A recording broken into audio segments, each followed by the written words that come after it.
veremos conceptos de bioenergética. Comenzaremos a ver las bases de cómo logran los organismos vivos mantener su estructura y su función. Básicamente, un organismo vivo es un sistema material aislado del medio ambiente por una membrana. En su interior ocurren tres procesos que requieren energía: la biosíntesis de sus moléculas de estructura y reserva, mecanismos de transporte activo en los cuales las sustancias son llevadas de zonas de menor potencial electroquímico a otras de mayor potencial electroquímico, y el movimiento que implica desplazamientos de moléculas de un lugar a otro o en referencia unas a otras.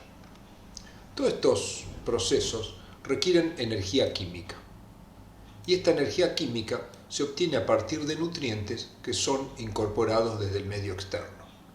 Estos nutrientes deben poseer energía química que pueda ser transformada a formas útiles para cumplir estos tres procesos que son características de los organismos vivos. En el proceso de transformación de los nutrientes en energía química disponible, se generan moléculas de desecho que son vertidas al medio ambiente nuevamente. Viendo un poco más en detalle los mecanismos que ocurren dentro de los organismos vivos, los nutrientes, que los incorporamos a través de los alimentos, en general son macromoléculas. Estas macromoléculas, en primer lugar, son sometidas a una serie de procesos químicos conocidos como catabolismo. Estas macromoléculas, al ser sometidas a procesos químicos, generan moléculas de desecho, y en estos procesos se libera energía. Esa energía que se libera, en primer lugar, es utilizada para producir la unión entre una molécula conocida como ADP y fósforo para generar ATP. En ambos casos tenemos lo mismo. Este ATP generado, de alguna manera, que ya veremos a continuación, atrapa la energía liberada en estos procesos de transformación de macromoléculas en moléculas pequeñas, conocido como catabolismo. Una vez que la energía está atrapada dentro de la molécula de ATP, esa energía puede ser liberada volviendo el ATP a su forma original, que es ADP más fósforo, y libera energía.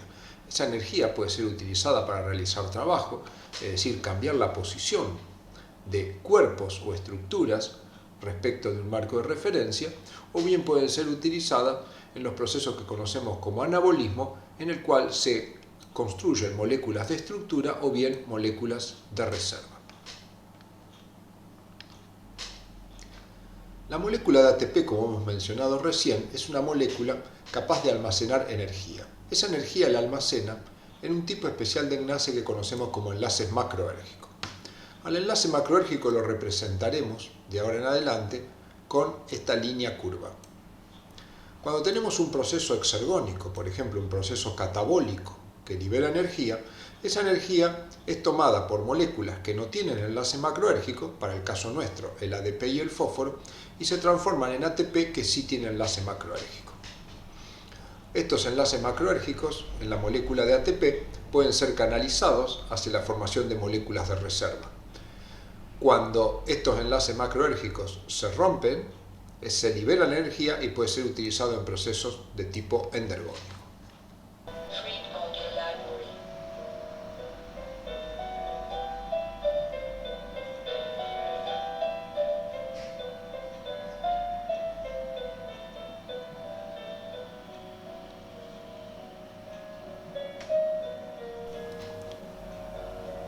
Toda reacción química cursa a una determinada velocidad, es decir, los reactivos y los productos se consumen o se forman a una determinada cantidad por unidad de tiempo. Acá tenemos una reacción entre la arginina, el aspartato y el ATP, que serían nuestros reactivos, y que dan argininosuccinato, AMP y 2 moles de fosfato. Si la velocidad a la que se consume la arginina, por la cual le hemos puesto signo menos, es 3 milimoles por minuto, como los coeficientes estequiométricos de la reacción son 1 mol para cada uno de los reactivos, si la arginina se consume a una velocidad de 3 moles por minuto, el aspartato y el ATP también deberán consumirse a la misma velocidad porque por cada 1 mol de arginina necesitamos 1 de aspartato y 1 de ATP.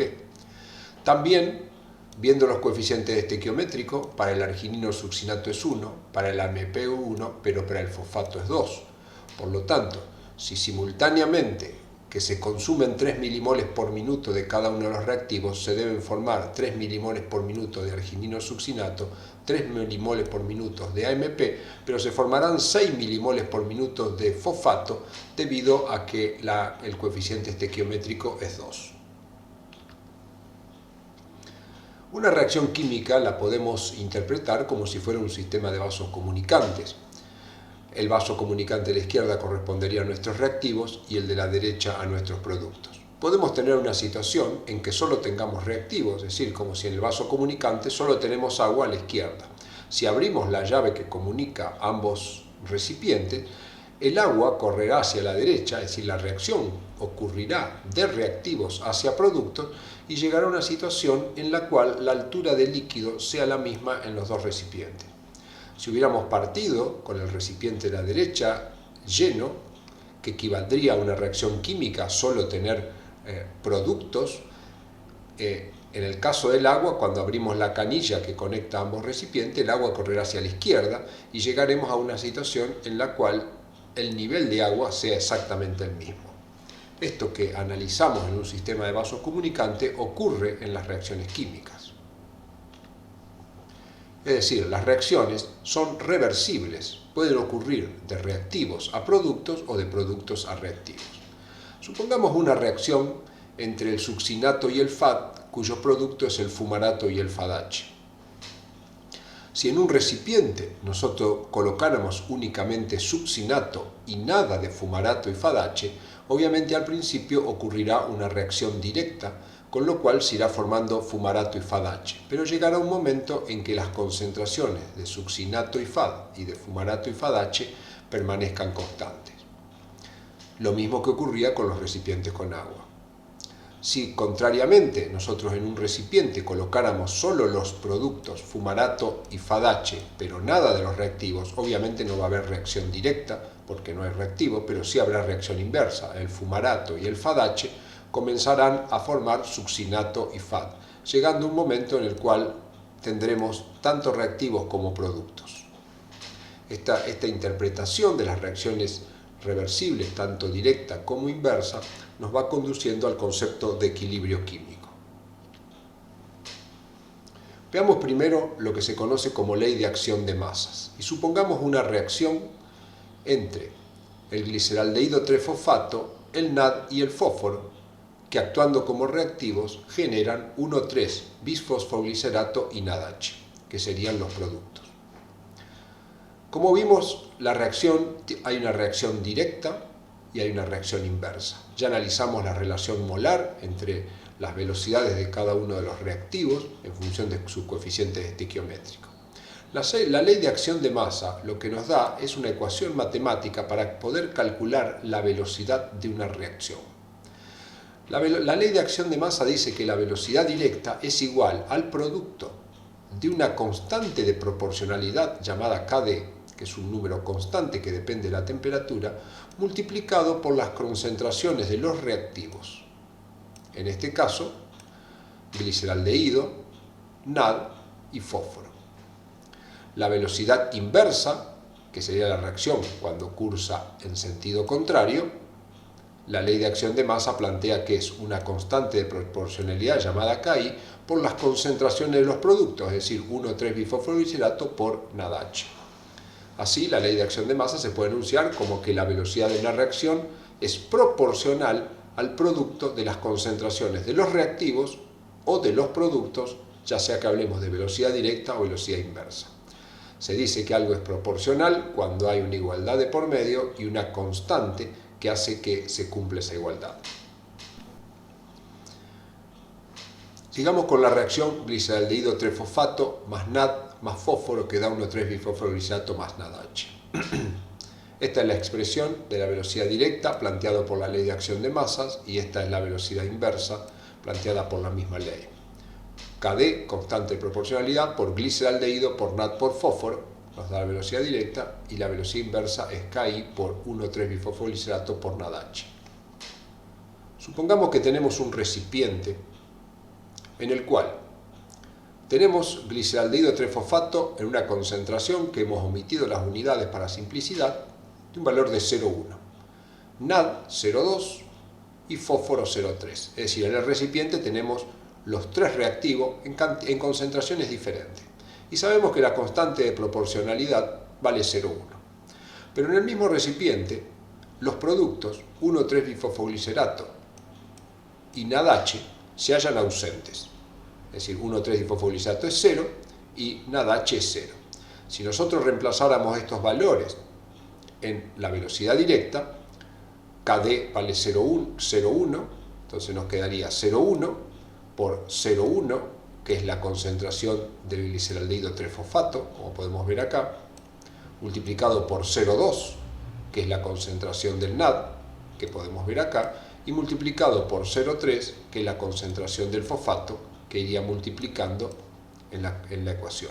De esta manera obtenemos un valor de velocidad directa de 0,0006. Mientras que si calculáramos la velocidad inversa, la constante inversa vale 0,2, pero las concentraciones de 1,3-bifosfoglicerato y NADH valen 0, por lo tanto cuando calculamos la velocidad nos daría 0.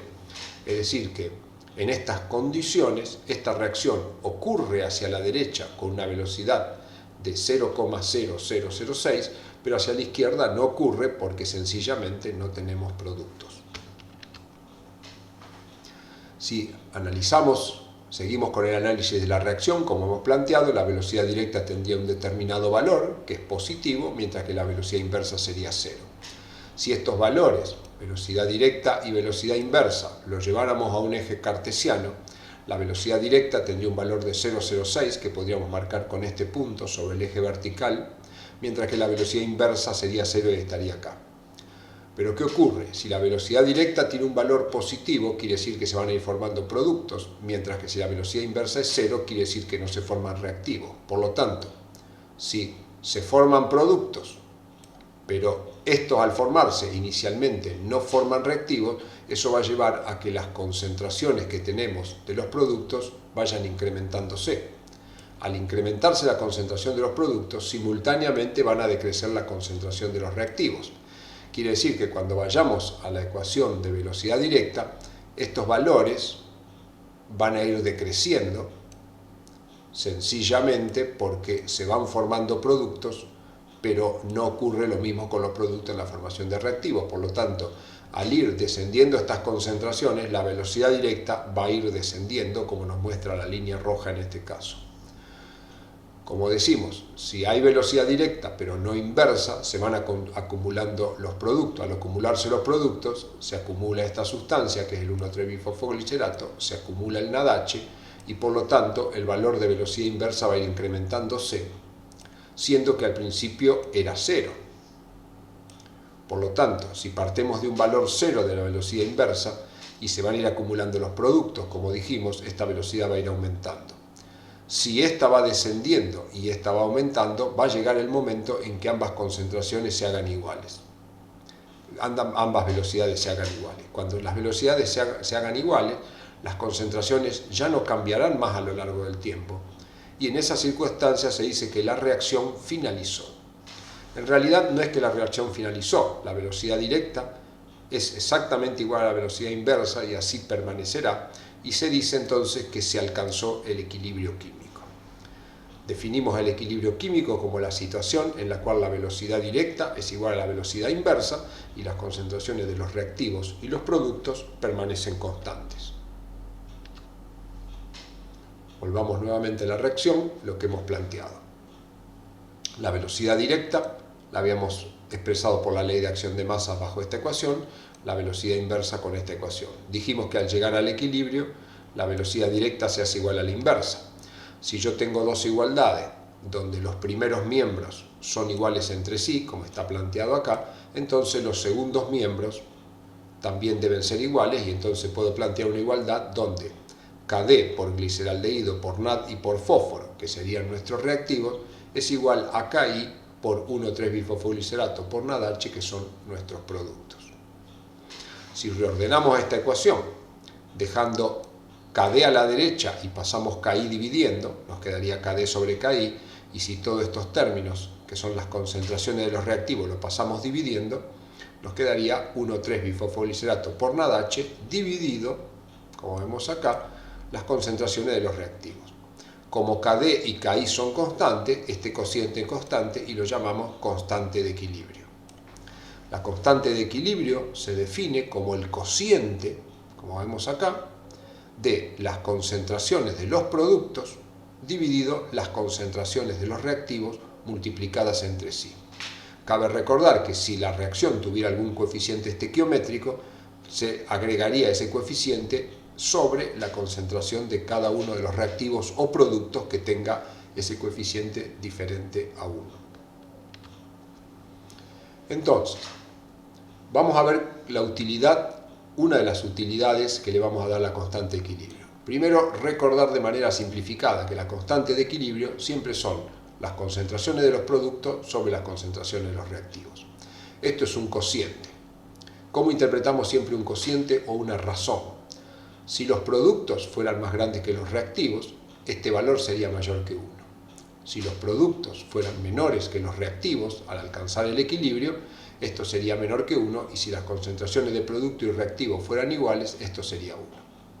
Entonces, supongamos una reacción química hipotética donde los reactivos los llamamos A y B y los productos los llamamos C y D. Y supongamos que sabemos que esta reacción tiene una constante de equilibrio mayor que 1. Debemos recordar que la constante de equilibrio es, como el nombre lo dice, un valor constante que depende únicamente de la temperatura. Entonces, si tuviéramos un recipiente en el que inicialmente solo tenemos A y B, pero no tenemos C y D, ¿qué nos está indicando esta constante de equilibrio? Esta constante de equilibrio nos está indicando de que cuando la reacción finalice, como el valor es mayor que 1, al finalizar tiene que haber más productos que reactivos. Tendremos mayor cantidad de productos que de reactivos. Es decir, si yo tenía A y B, la reacción va a ocurrir A con B va a dar C y D, pero a lo largo del tiempo yo encontraré que voy a tener una concentración elevada de C y D y poco de A y B. Representamos con el tamaño de la letra la magnitud de las concentraciones. Si para la misma reacción química en el recipiente yo hubiera iniciado con C y D únicamente, es decir, con los productos de la reacción, obviamente la única reacción que va a ocurrir es la reacción inversa, pero al cabo de un tiempo, dado que la constante de equilibrio es mayor que 1, tendré mayor concentración de C y D que de A y B. Lo que veo de analizar esta situación es que la condición final de la reacción es independiente de la condición inicial. No importa que yo haya partido solo de A y B, o solo de C y D, o de una mezcla de ellos, al finalizar la reacción, como la constante de equilibrio es mayor que 1, siempre va a haber más cantidad o concentración de productos que de los reactivos. Veamos otra reacción. Siempre recordemos que KE es producto sobre reactivo, que si KE es mayor que 1 es porque hay más producto que reactivo, si es igual que 1 sería igual cantidad de producto y reactivo, y si es menor que 1, menos producto que reactivo al finalizar la reacción. Supongamos la reacción hipotética, A más B que da C más D, y que su constante en esta situación fuera menor que 1. ¿Qué ocurriría? Si la constante fuera menor que 1, como dijimos, es porque al finalizar la reacción va a haber menos producto que reactivo. Por lo tanto, si partí de los reactivos A y B en ausencia de productos, al cabo de un tiempo, me van a quedar aún muchos reactivos sin reaccionar entre sí y es poco C y D que se formó. De la misma manera ocurriría si yo en el recipiente hubiera colocado solo C y D, al finalizar la reacción tendría mucho A y B porque se habría formado a partir de los productos el reactivo y me quedaría poco CD. ¿Por qué me queda poco CD? Porque como la K es menor que 1 me está indicando de que en el equilibrio voy a tener relativamente poco producto y muchos reactivos. Veamos la situación con esta reacción hipotética que tuviera una KE de 1. Si yo parto de A y B en ausencia de C y D, cuando llegue al equilibrio tendré aproximadamente la misma concentración de los reactivos que de los productos. Esto es porque la constante de equilibrio vale 1, y si la constante de equilibrio vale 1, quiere decir que las concentraciones de los productos y los reactivos tienen que ser iguales o muy parecidas. Si hubiera partido de una reacción en la cual en un recipiente en el que solo tengo C y D, al finalizar la reacción llegaría a la misma situación, donde las concentraciones de los reactivos serían aproximadamente iguales a las concentraciones de los productos.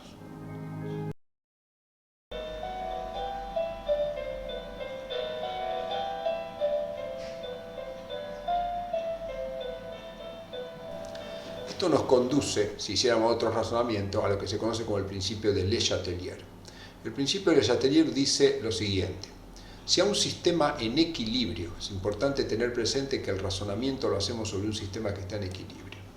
Si a un sistema en equilibrio se le modifica la concentración de algún reactivo o producto, la temperatura, la presión o alguna otra variable, el sistema reaccionará de manera de oponerse al cambio. Como vimos hoy, subimos la concentración de un producto, el sistema lo tendió a bajar. Subimos la concentración de un reactivo, el sistema lo tendió a bajar. Entonces lo que concluimos con este principio es que el sistema siempre reacciona de manera de oponerse al cambio. Y veamos en esta reacción algunos razonamientos. Si este sistema estuviera en equilibrio y yo por algún método aumento la concentración de A, el sistema, esto que puse en azul es lo que yo hice. ¿Qué hará el sistema? El sistema va a intentar bajar la concentración de A. Para bajar la concentración de A, el único recurso que tiene es hacer reaccionar hacia la derecha, que cuando la reacción vaya hacia la derecha también va a bajar la concentración de B, y si la reacción está ocurriendo hacia la derecha, va a estar aumentando la concentración de C y la concentración de D. Es decir, si yo aumenté un reactivo, van a tender a bajar los reactivos, la reacción va a ir hacia la derecha y van a aumentar los productos. Hagamos un nuevo razonamiento. ¿Qué ocurre si yo bajo la concentración de B?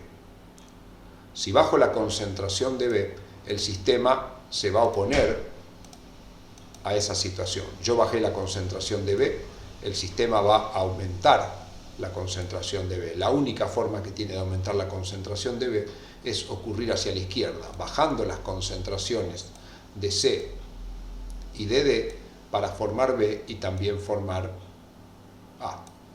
De esta manera podemos hacer razonamientos similares. Vamos a otro. ¿Qué ocurre si yo aumento la concentración de C? Yo he aumentado la concentración de C. ¿Qué es lo que va a hacer el sistema? El sistema va a oponerse, va a intentar bajar la concentración de C. Para bajar la concentración tiene dos alternativas, o va hacia la derecha o va hacia la izquierda. ¿Cuál elegirá?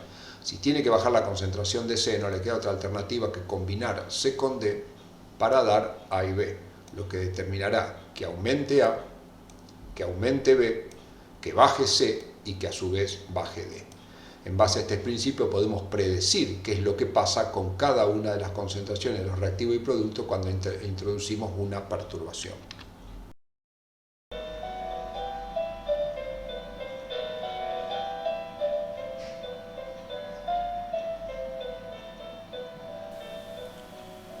Revisemos brevemente los conceptos sobre enzimas. ¿Cuál es la definición de una enzima? Son catalizadores biológicos. El calificativo biológico nos está indicando que las enzimas solo las encontraremos en los organismos vivos o donde existieron organismos vivos. ¿Qué es un catalizador? Analicemos la definición de catalizador. Es una estructura química que aumenta la velocidad de una reacción química. Por lo tanto, podemos decir que las enzimas son estructuras químicas que aumentan la velocidad de las reacciones químicas en los organismos vivos. ¿Cuáles son las características generales de las enzimas? Están formadas principalmente por proteínas, aunque hay algunas excepciones. Aumentan la velocidad de reacción, es decir, aceleran las reacciones químicas. No se consumen durante el proceso. No cambian la cantidad de energía intercambiada durante la reacción. ni tampoco cambian el producto que se obtiene. Y una de las principales características es que son específicas. Analicemos cada una de estas características en profundidad utilizando algunos esquemas. ¿Por qué las enzimas aumentan la velocidad de reacción? La respuesta es sencilla, porque disminuyen la energía de activación. Para comprender esta afirmación, analicemos este esquema.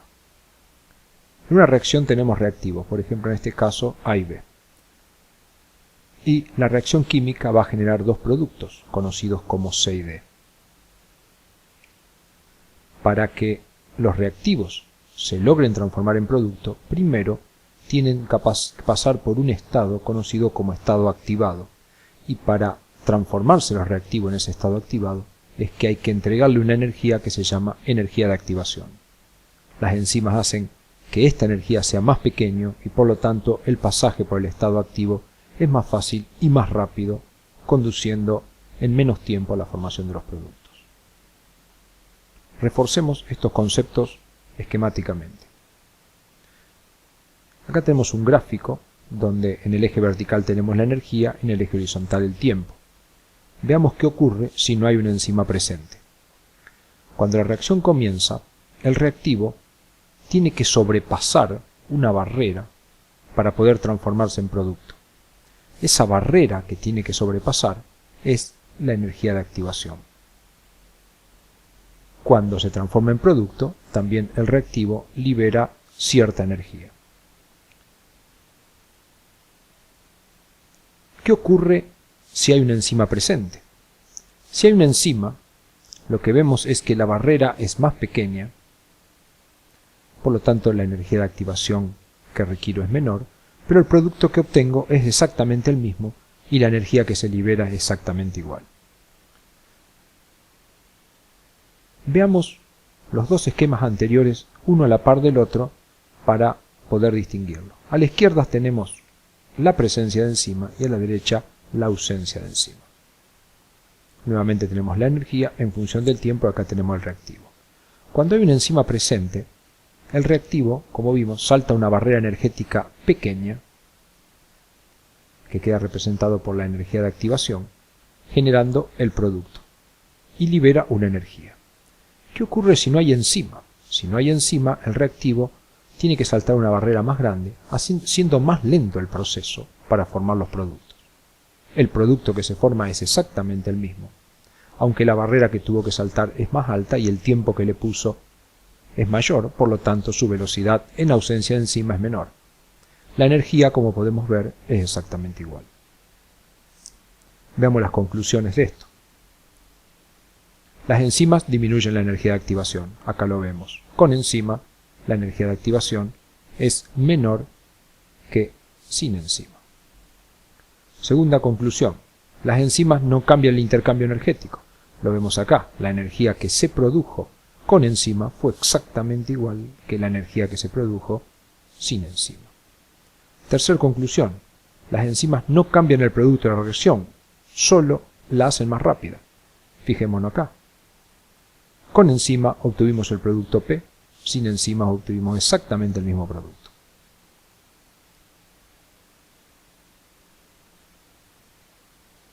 ¿Por qué las enzimas son específicas? Es otra pregunta.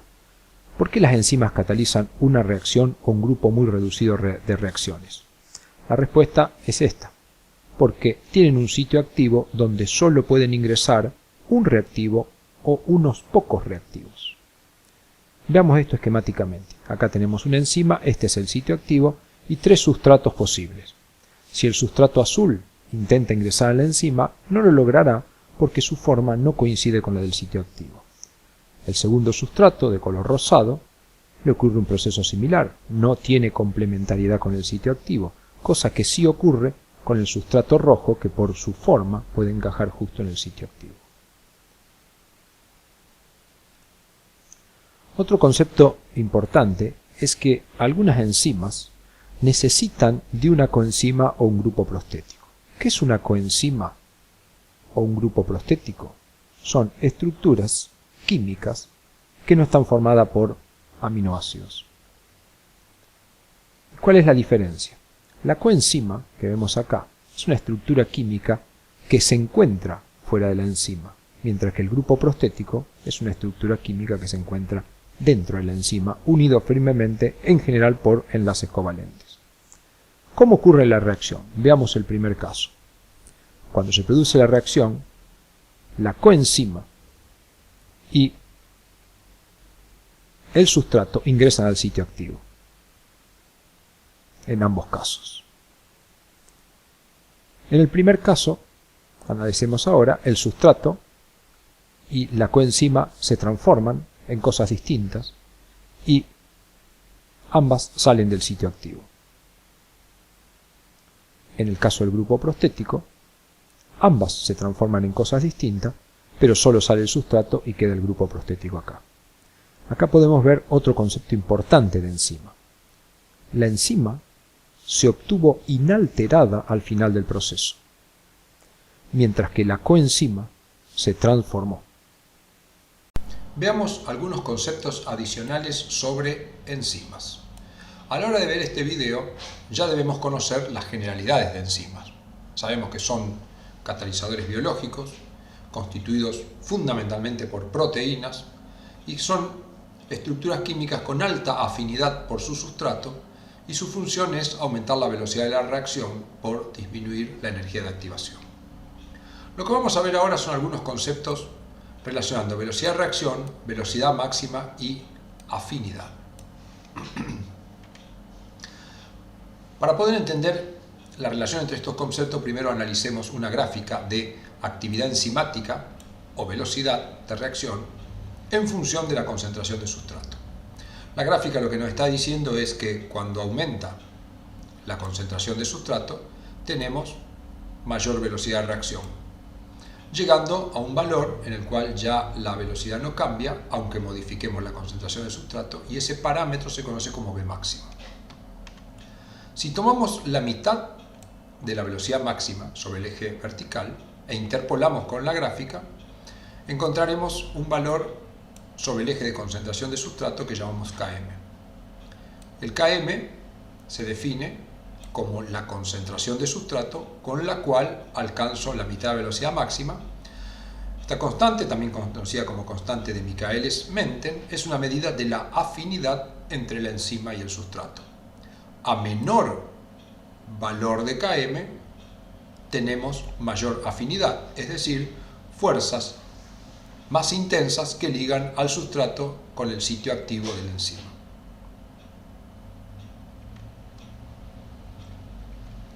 Esta línea vertical, trazada en este punto, nos separa la gráfica en dos partes. Hacia la izquierda vemos que cuando la concentración de sustrato aumenta, la velocidad también aumenta. Pero a la derecha de esta línea vemos que aunque aumentemos la concentración de sustrato, la velocidad permanece constante. A la derecha de esta línea vertical decimos que la enzima está saturada por su sustrato y la velocidad es independiente de cuánto sustrato exista. Veamos esta situación un poco más compleja. Ahora tenemos dos enzimas, una enzima 1 que vamos a trabajar en amarillo y una enzima 2 en verde. Ambas enzimas tienen la misma V máxima. Lo vemos acá, ambas llegan al mismo valor. Si tomamos la mitad de la velocidad máxima e interpolamos con la línea amarilla, el valor que cortamos acá en el eje horizontal es el Km de la enzima 1, mientras que si interpolamos con la línea verde, el valor que tenemos acá es el Km de la enzima 2. Acá tengo dos comparaciones que hacer. Compare V máxima de las enzimas 1 y 2. Bueno, como dijimos, ambas V máximas son iguales. Compare Km de la enzima 1 y 2. Lo veo acá los valores. Veo que el Km de la enzima 1 es menor que el Km de la enzima 2. Comparemos ahora la afinidad de la enzima 1 y 2. Sabemos que los Km miden la afinidad de manera inversa. Por lo tanto, si el Km de 1, como dijimos recién, es menor que el Km de 2, la afinidad de esta enzima por su sustrato es mayor que la afinidad de la enzima número 2. La pregunta que nos hacemos ahora es, ¿cómo es la velocidad de la enzima 1 con respecto a la 2? la velocidad de la reacción catalizada por la enzima 1 con respecto a la catalizada por la enzima 2. Bueno, la respuesta no es muy sencilla y antes me debería preguntar algunas cosas respecto de la reacción sobre la cual estoy intentando sacar alguna conclusión. Pero el tema lo entenderemos con ejemplos. Plantearemos ejemplos y luego elaboraremos la regla. Tenemos, como mostramos recién, la enzima número 1, la enzima número 2. Trabajaremos con este mismo código de colores. Ya sabemos que la enzima número 1, es decir, la amarilla, tiene menor Km que la enzima número 2, lo vemos acá, pero es la misma V máxima. Sin embargo, ¿cómo deducimos las relaciones de velocidad? La V máxima es sencilla de razonar, lo vemos acá, es igual.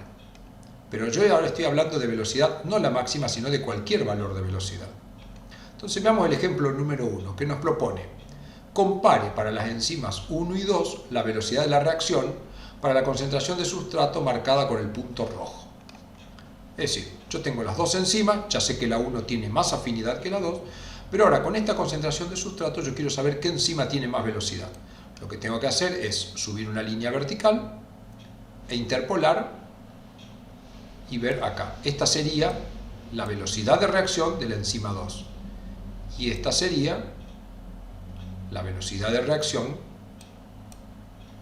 con la enzima número 1. Entonces, ¿qué vemos acá? Para una misma concentración de sustrato, la enzima 1 tiene más velocidad que la enzima 2.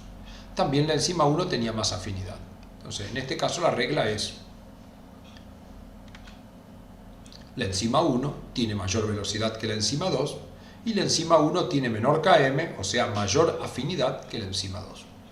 Ahora, esta regla es siempre igual y podríamos anticipar que de ninguna manera es así. Analicemos otros casos. Analicemos el caso 2, que dice: compare para las enzimas 1 y 2 la velocidad de la reacción para la concentración de sustrato marcado con el punto rojo. Parece el mismo ejercicio, pero el punto rojo cambió de lugar. La enzima 1 sigue teniendo más afinidad que la 2. Para conocer su velocidad, ¿qué debemos hacer? Subimos una línea vertical hasta que nos encontramos con las líneas. Vemos que la línea vertical se cruza con la línea amarilla y roja en el mismo lugar, coincidente con la velocidad máxima. Entonces, ¿qué vemos acá? Que para esta concentración de sustrato, a pesar de que la enzima 1 tenía más afinidad o tiene más afinidad que la 2, las velocidades son iguales. Es decir, que no es la misma conclusión que tuvimos en el caso anterior y lo único que hemos cambiado es la posición de la concentración de sustrato. La respuesta entonces: la enzima 1 tiene igual velocidad que la enzima 2, aun cuando la enzima 1 tiene mayor afinidad que la 2. Entonces tenemos dos casos diferentes para las mismas enzimas. Vemos el caso 3. Compare la velocidad de la enzima 1 con la concentración de sustrato marcado en el punto rojo comparado con la enzima 2 para la concentración de sustrato marcado en violeta. ¿Cómo es? Seguimos teniendo el caso de la enzima 1 con más afinidad, o sea, de menor Km. Entonces, para la enzima 1, si quiero calcular su velocidad, subo una línea vertical hasta que me choco con la línea, interpolo acá, y esta sería la velocidad para la enzima número 1. Cuando repito lo mismo para la enzima número 2, trazo la línea horizontal y acá tendría la velocidad para la 2. ¿Qué vemos? Que la enzima 2 tiene más velocidad que la enzima 1, aun cuando su Km era más grande. Quiere decir que, aunque la enzima 2 tiene menor afinidad, tiene mayor velocidad, considerando esta concentración de sustrato y no aquella. La respuesta, ¿cuál es? La enzima 1 tiene menor velocidad que la enzima 2, aun cuando su afinidad era mayor. Así que es un caso distinto a los anteriores. Veamos ahora una cuarta posibilidad. Compare la velocidad de la enzima 1 con la enzima 2 para esta concentración de sustrato. La enzima 1 la hemos cambiado respecto a los casos anteriores. ¿Qué deberíamos hacer? Vemos que las enzimas tienen diferente V máxima y probablemente tengan diferente Km. Entonces calculemos dichos valores. Vamos primero con la enzima número 2. Para calcular la V máxima de la enzima número 2, trazamos una línea horizontal, acá tenemos la V máxima. Para calcular su Km tomamos la mitad, interpolamos y acá tenemos el Km de la enzima 2. Dejemos el Km de la enzima 2. Veamos con la enzima 1. Esta línea horizontal me va a dar la velocidad máxima de la 1, la mitad de la velocidad máxima interpolando me va a dar el km. Es decir, que la enzima 1, a pesar que tenga menos V máxima, sigue teniendo menor km, o sea, mayor afinidad. Muy bien. Entonces, del análisis anterior, ¿qué surge? Que la enzima 1 tiene menor km, o sea, mayor afinidad, pero también tiene menor V máxima que la enzima 2. Ahora, veamos la velocidad de ambas enzimas en el punto rojo. Es decir, yo tengo estas enzimas que ya analicé, la enzima 1 con menos V máxima pero más afinidad y la enzima 2 con más V máxima pero menos afinidad. A esta concentración de sustrato, ¿qué velocidad tienen? Si yo interpolo, esta sería la velocidad para la enzima número 1, mientras que esta sería la velocidad para la enzima número 2. ¿Qué veo? Que la enzima 1, aunque tenía más afinidad, también acá tiene más velocidad y fue para la misma concentración de sustrato. Entonces la conclusión es que la enzima 2 tiene mayor velocidad aun cuando la concentración es la misma y su afinidad menor.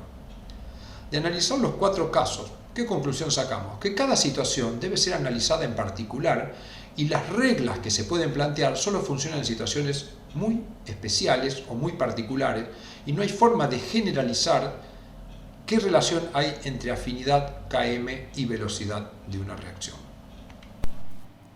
A continuación daremos una breve explicación de la clasificación de las enzimas. Es un tema que se estudiará más adelante en detalle. Las enzimas se clasifican según la Unión Internacional de Bioquímica y Biología Molecular. Para ello, cada enzima se le asigna un número que indica, el primer número indica la categoría principal y los números siguientes indican sobre qué grupos funcionales o qué tipo de actividad química produce. Acá tenemos solo un ejemplo, normalmente empiezan con EC de Enzyme Commission y este es el número. Son habitualmente 4 números y el primer número es el que da la categoría general. Así, las que empiezan con 1 pertenecen a las oxidorreductasas, es decir, enzimas que catalizan reacciones de oxidorreducción. Las que empiezan con 2 son transferasas, son enzimas que mueven un grupo funcional de una molécula a otra. Las hidrolasas son aquellas que rompen moléculas por la adición de agua. Las liasas también rompen moléculas sin adicionar aguas y empiezan con el número 4. Las isomerasas son las que transforman un compuesto en otro con la misma composición de átomos pero diferente ubicación espacial. Y las ligasas son aquellas enzimas que lo que producen son la unión de 2 o más moléculas y su número empieza con 6. También veremos brevemente los inhibidores enzimáticos. Los inhibidores enzimáticos son sustancias que de alguna manera interactúan con la enzima y modifican su actividad. Los podemos clasificar de diferentes maneras. Una de las clasificaciones es como inhibidores reversibles e irreversibles. Un inhibidor reversible es aquel que cuando lo retiramos del medio en el que se encuentra la enzima vuelve a tomar actividad. En cambio, un inhibidor irreversible es aquel que produce un deterioro en la actividad enzimática, pero si logramos retirar el inhibidor, la enzima no recobra su actividad. Podríamos decir que queda dañada permanentemente. Otra forma de clasificar los inhibidores es como inhibidores competitivos, no competitivos y anticompetitivos. Esto se basa de acuerdo al mecanismo de acción que tiene el inhibidor. El inhibidor competitivo es aquel que se ubica en el sitio activo y compite, como el nombre lo dice, con el sustrato. El inhibidor no competitivo es aquel que se une en otra parte de la enzima y no compite con el sustrato por el sitio activo. Y los anticompetitivos son los que se unen al complejo enzima-sustrato. Una característica importante de estos inhibidores es que los inhibidores competitivos, la inhibición se puede revertir por agregado de gran cantidad de sustrato debido a que ambos compiten por el sitio activo. Entonces, existiendo más sustrato, el inhibidor va a quedar relegado. En cambio, el inhibidor no competitivo no, ya que al no estar ubicado en el sitio activo, por más que nosotros aumentemos el sustrato, no lo podemos revertir. Una cosa importante y que debemos recordar son los parámetros enzimáticos que ya hemos estudiado. La constante de Michaelis o constante Km es una medida de la afinidad de la enzima por el sustrato. Como recordamos, a mayor Km, menor afinidad. y la B máxima es una medida de la cantidad de enzima presente. Los parámetros Km y B máximo nos sirven para caracterizar un determinado inhibidor. Si yo tengo una sustancia que sé que está modificando la actividad enzimática a modo de inhibidor, y esa sustancia lo que produce es un aumento del valor de Km, pero no modifica la B máxima, esto nos estará indicando que esa sustancia es un inhibidor competitivo. En cambio, si no modifica el Km, pero disminuye la B máxima, se trata de un inhibidor no competitivo. Por supuesto, estas cosas son válidas bajo ciertos modelos de análisis de las enzimas, pero lo manejaremos de esa manera. Otra cosa importante para finalizar es una breve clasificación de las enzimas. Tenemos algunas enzimas que están solo formadas por aminoácidos, o sea, son proteínas simples. Pero hay otras enzimas que tienen una parte proteica que llamamos apoenzimas y una parte no proteica que llamamos coenzimas. Es decir, que estas enzimas serían proteínas conjugadas. Y llamamos holoenzima a la suma de la apoenzima y la coenzima. Una cosa importante a recordar acá es que la parte proteica, como ya sabemos, es de alto peso molecular y normalmente es sensible a la temperatura. Por lo tanto, decimos que es termolábil. En cambio, la parte no proteica, que es la coenzima, es de menor peso molecular y normalmente resiste más la temperatura. Otro detalle muy importante es que la mayoría de las coenzimas derivan de vitaminas del complejo B. También tenemos otro tipo de enzimas que siguen siendo enzimas con todas las características, pero que llamamos zimógenos. Son enzimas que se secretan inactivas y la vamos a estudiar más adelante, son muy importantes y están presentes en las secreciones del tubo digestivo para producir la digestión de los alimentos. Y las enzimas alostéricas es otro tipo de enzima cuya afinidad puede ser modificada por la unión de sustancias conocidas como reguladores o moduladores alostéricos. Los reguladores o moduladores alostéricos normalmente son sustancias producidas por la misma célula y que interactúan con las enzimas que se encuentran dentro de la misma célula y de esta manera modifican su actividad. Las veremos en más detalle en áreas posteriores.